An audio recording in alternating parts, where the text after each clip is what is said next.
Death Star 2 from Star Wars Return of the Jedi.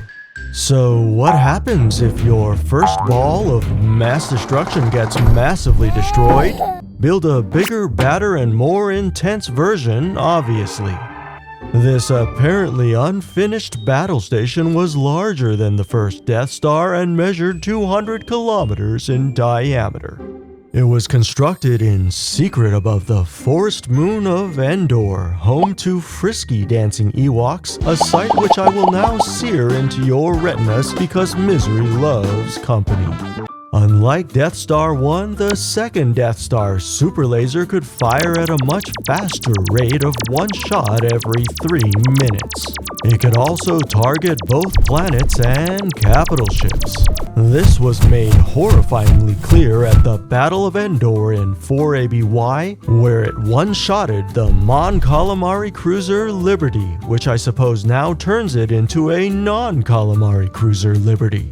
In fact, it was all a plan by the Emperor to lure the rebels to Endor, trapping them and ending their insignificant rebellion in a single decisive battle.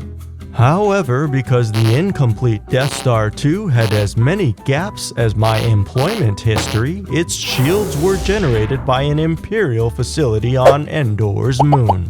Once it was discovered, Han Solo, C-3PO, and hordes of rampaging Ewoks torched the generator out of existence, bringing the Death Star's shields down.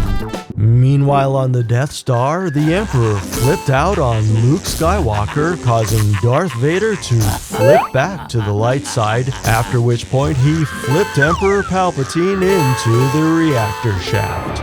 With the Death Star now vulnerable, Lando Calrissian and Wedge Antilles led a squadron of starfighters in a daring attack against the battle station. There, they flew directly into the heart of the Death Star 2 and destroyed its reactor, leading to a colossal explosion that eliminated yet another Imperial superweapon. As for Emperor Palpatine, resting peacefully in death's eternal slumber, at least until he somehow returned in the sequels.